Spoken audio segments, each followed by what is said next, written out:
2024년 3월 부활주일 예배를 사도신경으로 신앙 고백을 드림으로 하나님 앞에 예배를 드리겠습니다. 전능하사 천지를 창조하신 하나님 아버지를 내가 믿사오며 그 외아들 우리 주 예수 그리스도를 믿사오니 이는 성령으로 잉태하사 동정녀 마리아에게 나시고 본디오 빌라도에게 고난을 받으사 십자가에 못 박혀 죽으시고 장사한 지 사흘 만에 죽은 자 가운데서 다시 살아나시며 하늘에 오르사 전능하신 하나님 우편에 앉아 계시다가 저리로서 산 자와 죽은 자를 심판하러 오시리라.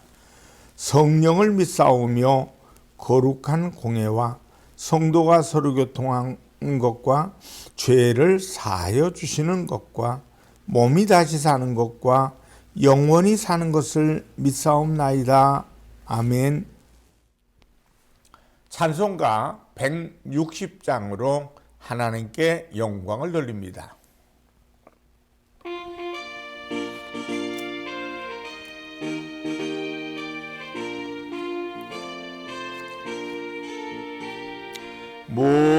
무덤에 머물러 예수 내 구주 새벽 기다렸네 예수 내 주 원수를 다 이기고 무덤에서 살아나셨네 어둠을 이기시고 나와 형도와 함께 길 다스리시네 사셨네 예수 다시 사셨네 헛되이 지키네 예수 내 구주 헛되이 봉하네 예수 내 주 원수를 다 이기고 무덤에서 살아나셨네 어둠을 이기시고 나와서 성도와 함께 길이 다스리시네 사셨네 예수 다시 사셨네 거기 못 가두네 예수 내 구주 우리를 살리네 예수 내 주 원수를 다 이기고 무덤에서 살아나셨네 어둠을 이기시고 나와서 성도와 함께 길이 다스리시네 사셨네 예수 다시 사셨네. 기도드리겠습니다. 예수님 나를 위하여 다시 사심을 찬양합니다. 나를 위해 십자가에 못 박혀 죽어주셨기에 내 죄와 허물과 알고 짓고 모르고 지었던 모든 죄를 용서하심을 감사합니다. 사망과 저주와 지옥의 형벌을 받아 마땅할 백성들을 천국의 소망을 주시고 영생의 복을 주셨사오니 부활하신 예수님을 찬양합니다. 하나님만이 영광을 받아주시고 우리의 드려지는 예배를 통해 큰 하나님의 은총을 깨닫고 찬양하며 감사하는 시간이 되게 하여 주시옵소서. 예수님의 이름으로 기도합니다. 아멘. 하나님 말씀은 요한복음 20장 1절로 8절의 말씀을 보시겠습니다. 안식 후 첫날 일찍이 아직 어두울 때에 막달라 마리아가 무덤에 와서 돌이 무덤에서 옮겨진 것을 보고 시몬 베드로와 예수께서 사랑하시던 그 다른 제자에게 달려가서 말하되 사람들이 주님을 무덤에서 가져다가 어디 두었는지 우리가 알지 못하겠다 하니 베드로와 그 다른 제자가 나가서 무덤으로 갈새 둘이 같이 다름질 하더니 그 다른 제자가 베드로보다 더 빨리 달려가서 먼저 무덤에 이르러 구부려 세마포 놓인 것을 보았으나 들어가지는 아니하였더니 시몬 베드로는 따라와서 무덤에 들어가 보니 세마포가 놓였고 또 머리를 쌌던 수건은 세마포와 함께 놓이지 않고 딴 곳에 쌌던 대로 놓여 있더라. 그때야 무덤에 먼저 갔던 그 다른 제자도 들어가 보고 믿더라. 요한복음 20장 1절로 8절을 통해 예수 부활하셨다. 이런 제목으로 은혜를 나누겠습니다. 오늘 하나님께서 우리에게 주신 말씀은 지상 최대 사건 예수님의 부활의 사건을 전합니다. 세상의 다른 종교는 창시자의 무덤이 있습니다. 반면에 예수님의 무덤은 빈 무덤이었습니다. 여기에 생명과 도덕, 윤리의 차이가 있습니다. 첫째, 죄인인 인생은 모두 무덤을 향해 가고 있습니다. 오늘 주님께서 말씀하신 1절로 2절의 말씀을 보면 안식 후 첫날 일찍이 아직 어두울 때에 막달라 마리아가 무덤에 와서 돌이 무덤에서 옮겨진 것을 보고 시몬 베드로와 예수께서 사랑하시던 그 다른 제자에게 달려가서 말하되 사람들이 주님을 무덤에서 가져갔다 어디에 두었는지 우리가 알지 못하겠다 하니 라고 말씀하였습니다. 막달라 마리아의 증거에 따라 베드로와 다른 제자 한 사람이 예수님의 빈 무덤을 확인합니다. 그리고 나서 마리아가 무덤 속에 두 천사를 목격하게 됩니다. 부활하신 예수님이 마리아를 위로하십니다. 마리아를 통하여 예수님은 자신의 부활과 승천에 대해서 제자들에게 가서 전하게 하신 사실을 말씀합니다. 예수님께서 예루살렘으로 올라가시는 길에 십자가의 고난을 당하시고 죽으셨다가 다시 살아나실 것을 제자들에게 여러 번 말씀하셨습니다. 그러나 제자들은 제대로 알아듣지 못했습니다. 그 누구도 그 말씀이 무슨 뜻인지 미처 이해하지 못했습니다. 아니 이해되지 않고 믿을 수도 없는 일입니다. 부활의 사건은 인간의 경우와 또 상식으로는 엄청난 일이기 때문입니다. 주님께서는 공생의 기간 동안 부활에 대한 예증으로 죽은 사람을 다시 살리신 일이 있습니다. 죽은 지 얼마 되지 않은 야이로의 딸을 살리셨습니다.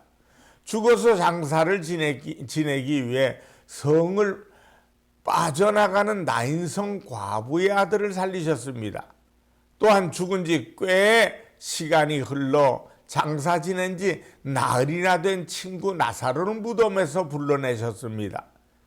이러한 주님의 기적은 주님께서 생명의 주인이 되심을 증거하는 것입니다. 이것은 모두 주님의 부활 사건의 그림자라는 사실입니다. 막달라 마리아가 안식 후 첫날에 예수님을 장사 지낸 무덤으로 갔습니다.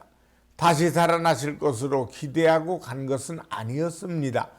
예수님의 시신에 뿌릴 향유가 그 손에 들려져 있었습니다. 마리아의 발걸음은 천근만근 무거웠습니다. 주님의 무덤에 도착했죠. 그런데 무덤을 막고 누구도 함부로 들어가지 못하도록 옮기지 못하도록 인봉한 무덤의 돌문이 옮겨져 있었습니다. 더욱 당황하는 것은 주님의 시체가 없어진 것입니다. 막달라 마리아는 예수님의 시신까지도 잃어버렸다는 당혹감에 베드로에게 헐레벌떡 달려왔습니다. 막달라 마리아는 부활하신 주님을 만나려고 간 것은 아니었습니다. 주님을 향한 사랑과 열심이 부활신앙의 씨앗이 된 것입니다. 부활신앙으로 산다는 것이 얼마나 귀하고 복된 일인지 모릅니다. 여러분, 마리아가 부러우십니까? 여러분이 막달라 마리아보다 못난 것이 무엇입니까? 하나님께서 잠언서에 나를 사랑하는 자가 나의 사랑을 입으며 나를 간절히 찾는 자가 나를 만나리라고 말씀하지 않았습니까? 마리아가 주님을 간절히 찾고 찾았기에 만났던 것입니다. 오늘 주님께서는 마리아가 주님을 사랑하고 열심을 낸 것이 마리아만의 열심과 사랑이 아니기를 원하십니다. 주님을 향한 열심과 사랑이 마리아보다 더하면 더했지 못해서는 안 될 것입니다. 그래서 부활하신 주님을 만나는 기쁨과 감격을 누릴 수 있습니다. 우리 순복음을 대표하는 복음 중에 오중복음이 있죠. 이 복음의 첫째는 생명의 복음입니다. 태초에 하나님이 천지를 창조하신다는 말씀을 믿음으로 믿고 입으로 시인하는 자에게 중생케 하는 생명의 신앙을 주신 겁니다. 둘째는 성령 충만의 복음입니다. 아담과 하와의 범죄로 모든 사람들은 다 죄인이 됐습니다. 이 죄값은 사망입니다. 사망의 값을 치르기 위해 예수님은 십자가의 고난을 당하셨습니다. 고난당한 후에 3일 만에 부활 승천하십니다. 그리고 우리를 고아처럼 올려두지 아니하시고 혼자 살게 두지 않고 예수님 우리에게 약속하십니다. 보혜사 성령님을 우리에게, 다른 보혜사 성령님을 우리에게 보내주십니다. 광야 같은 험한 세상에서 우리를 홀로 살지 않고 성령님의 보호하심과 인도하심으로 살아갈 수 있도록, 천국 갈 수 있도록 우리를 인도해 주시는 겁니다. 세 번째는 치료의 복음입니다. 십자가를 지시기 전 예수님은 40대 한 대가만 39대를 통해서 우리의 질병의 저주를 치료하셨습니다. 네 번째 복음은 축복의 복음입니다.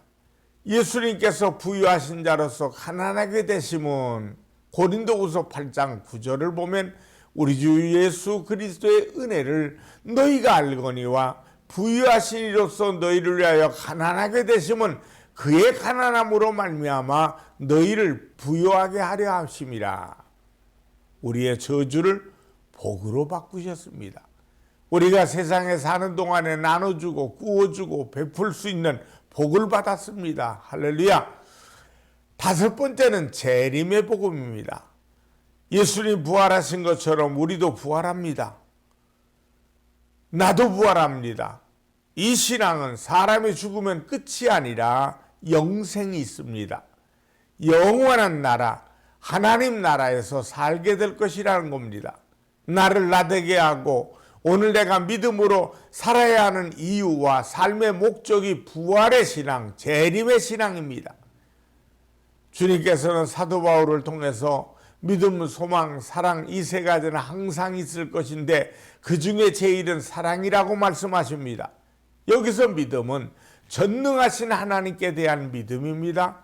소망은 이 세상의 생이 끝이 아니라 죽음 저 건너편에 있는 영혼의 본향에 대한 부활신앙을 말합니다.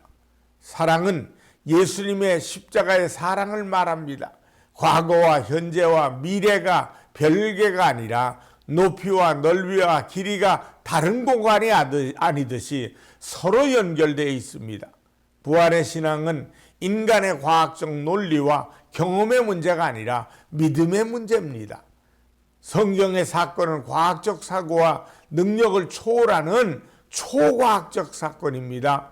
세상에는 과학적으로 입증되는 일보다 입증되지 않고 입증할 수 없는 일들이 더 많습니다. 단지 인간의 지식이 짧아서 증명해내지 못할 뿐입니다. 부활의 신앙이란 주님께서 살아계셔서 나와 동행하시며 도와주신다는 사실을 확신하는 신앙입니다.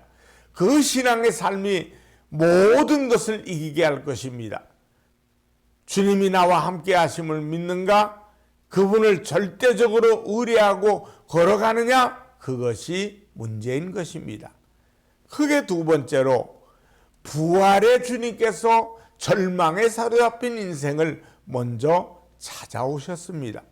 오늘 본문 3절로 4절의 말씀을 보면 베드로와 그 다른 제자가 나가서 무덤으로 갈새 둘이 가서 다름질 하더니 그 다른 제자가 베드로보다 더 빨리 달려가서 먼저 무덤에 이르러라고 말씀하였습니다. 제자들이 무덤을 찾아갔습니다. 무덤을 찾아간 제자들이 할 수 있는 것은 아무것도 없습니다. 오늘 말씀을 자세히 살펴보면 부활 사건의 주도권이 제자들에게 있는 것이 아닙니다. 제자들이 부활하신 예수님을 백방으로 찾아 나선 것도 아닙니다. 주도권이 제자들에게 있는 것이 아니라 주님에게 있는 겁니다. 주님께서 제자들을 찾아오신 것입니다.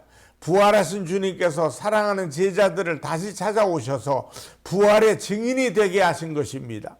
부활하신 주님이 찾아오심과 주님이 동행하심의 사건을 통해서 놀라운 변화를 일으키는 것을 보게 됩니다. 사실 따지고 보면 예수님을 만났던 사람들은 처음에 별 볼 일 없던 사람들이었습니다. 그러나 예수님을 만나고 말씀을 듣고 하신 일들을 보면서 그들의 믿음이 자라난 것입니다. 그리고 결정적으로 주님의 십자가의 고난과 죽음과 부활을 목격함으로 커다란 일꾼이 된 것입니다. 누구를 만나느냐에 따라 큰 물이 되느냐 아니면 그냥 그런 사람이 되느냐 결정됩니다. 살아계신 주님을 만날 때 소경의 상태에서 빛의 상태로 들어가게 됩니다. 불신의 상태에서 확고한 신앙의 상태로 들어갑니다. 삶의 방향을 상실한 상태에서 분명한 사명의 길로 들어서게 됩니다. 주님께서는 이 만남의 축복이 다른 사람이 아닌 저와 여러분들에게 있기를 원하십니다. 제자들이 3년 동안 믿고 따르던 예수님이 십자가에서 비참하게 죽었죠. 이제 제자들에게 남은 것은 공포와 심한 좌절감입니다. 공포감으로 일을 할 수 없는 실정이 되어버렸습니다. 모든 것이 사라져버렸습니다. 예수님을 따르던 제자들은 민족의 독립을 소원했습니다. 예수님과 줄을 다해서 이제 로마의 지배로부터 이스라엘을 독립시키기를 원했습니다. 기득권층으로부터 개혁하겠다고 야심찬 계획들이 물거품이 되고 절망만 남고 말았던 겁니다. 주님께서 십자가에 달리시기 전 세상 끝날까지 항상 함께 있으리라는 약속을 주십니다. 그 약속의 말씀대로 주님께서는 부활하셔서 실망과 좌절에 빠져있던 제자들을 찾아오셨습니다. 신앙생활은 주님과 동행하는 것입니다. 주님의 마음을 가지고 살아가는 것입니다. 주님의 시선으로 세상을 바라보는 것입니다. 믿음으로 산다는 것이 내 생각, 내 경험, 내 계획을 앞세우는 것이 아닙니다. 말씀에 따라서 기도하는 가운데 주님의 뜻을 알아가는 것입니다. 그분의 발걸음에 우리의 발걸음을 맞추고 그분과 함께 보조를 맞추어서 함께 걷는 것입니다. 부활의 신앙은 동행하는 삶을 회복하는 것입니다.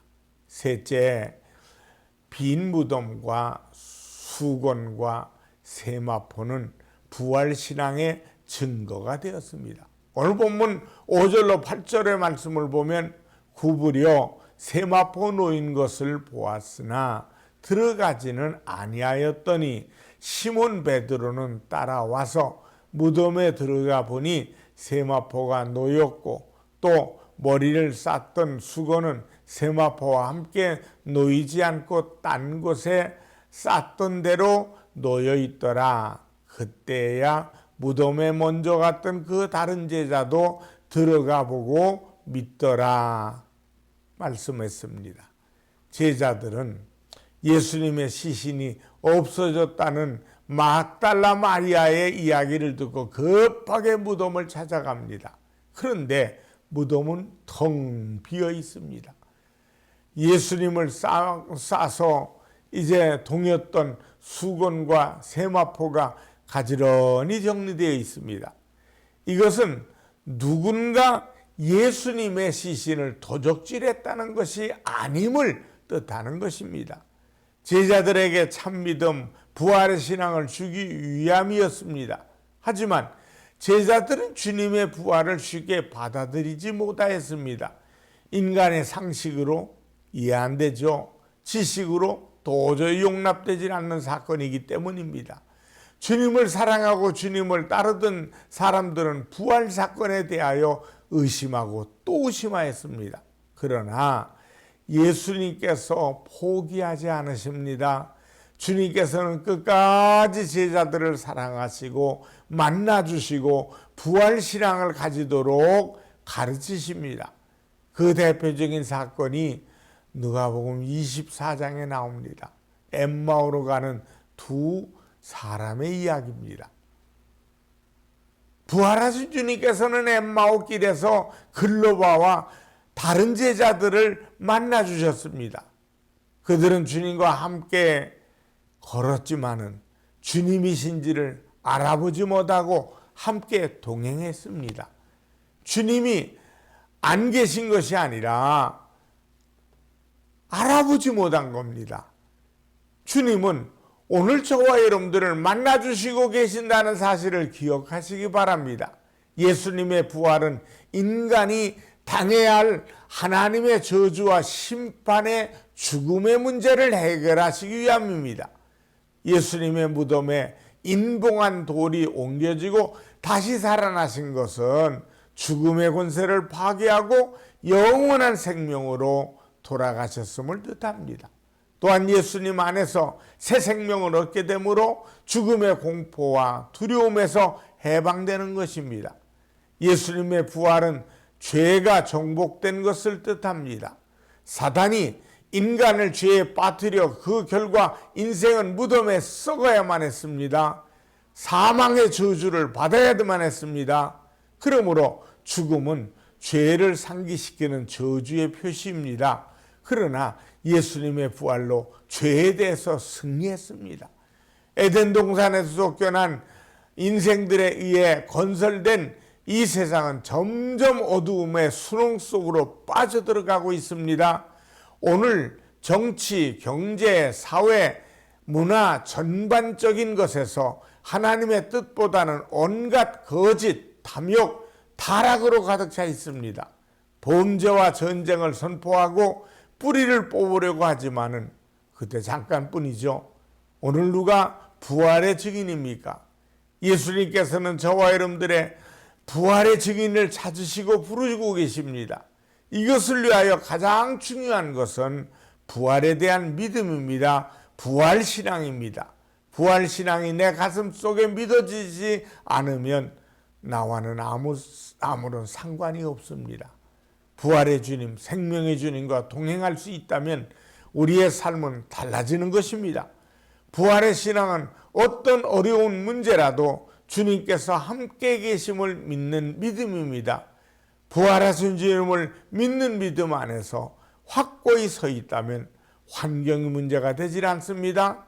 우리는 부활하신 주님을 기도하는 중에 주님을 만날 수 있습니다. 부활하신 주님을 말씀을 통하여 만날 수 있습니다. 부활하신 주님을 찬양하라는 가운데서 만날 수 있습니다. 부활하신 주님을 묵상을 통해서 만날 수 있습니다. 부활절은 심판과 잔치는 두 가지 의미로 우리에게 다가옵니다. 주님의 사랑을 간직하며 거룩과 순결한 삶을 사는 사람들에게 그날은 영광의 날이요 영원히 지속되는 천국 잔치 예배입니다. 반대로 불신앙과 믿음을 저버린 사람들에게는 그날은 심판의 날이요 영원히 형벌이 시작되는 날입니다. 부활의 소망을 가지고 있는 사람 그렇지 못한 사람, 삶의 자세는 180도 다릅니다. 부활의 소망을 지닌 사람은 현재의 환난과 핍박을 이길 힘이 있습니다. 아무리 유혹이 크다 할지라도 영적인 순결과 거룩함으로 이겨낼 수 있습니다. 우리는 예수 그리스도의 다시 살아나심으로 부활의 첫 열매를 보았습니다.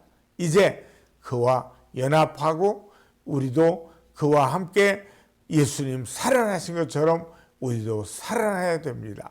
여러분, 죄인 인생은 모두 무덤을 향해 가고 있습니다. 그런데 부활의 주님께서는 우리를 먼저 찾아오셨고 하나님께서 여러분들의 생애가 이 땅에서 당하는 날까지 예수님 부활하셨다는 기쁨과 감격 속에서 부활의 사랑으로 신앙으로 살아가기를 주님의 이름으로 축원합니다. 기도하겠습니다.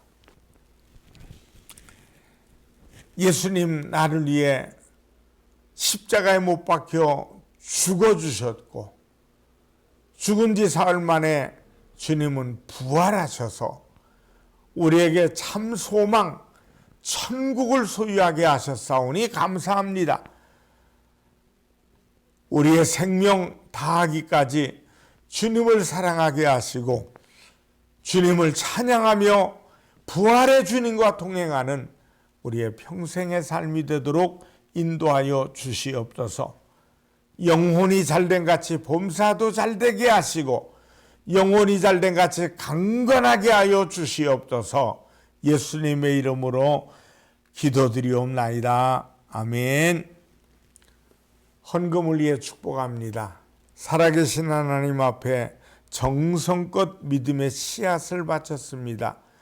오늘은 부활절 감사의 예물로 나를 사망에서 생명, 저주에서 축복을 주신 하나님 앞에 감사의 손길을 드렸사오니 30배, 60배, 100배 열매가 되게 하시고 하나님의 것을 구별한 11조, 아버지 하나님 선교, 그리고 아버지 건축, 각종 예물에도 축복하여 주시옵소서. 믿음의 씨앗이 싹이나 굳고 꽃이 피고 열매 맺게 하시옵고 예수님의 이름으로 기도합니다. 아멘. 축도하겠습니다. 지금은 우리 주 예수 그리스도의 은혜와 하나님 아버지의 무한하신 사랑하심과 성 충만 교통하심이 예배드리며 영광 드릴 모든 이들에게 이제부터 영원토록 함께 하시기를 간절히 축원하옵나이다. 아멘.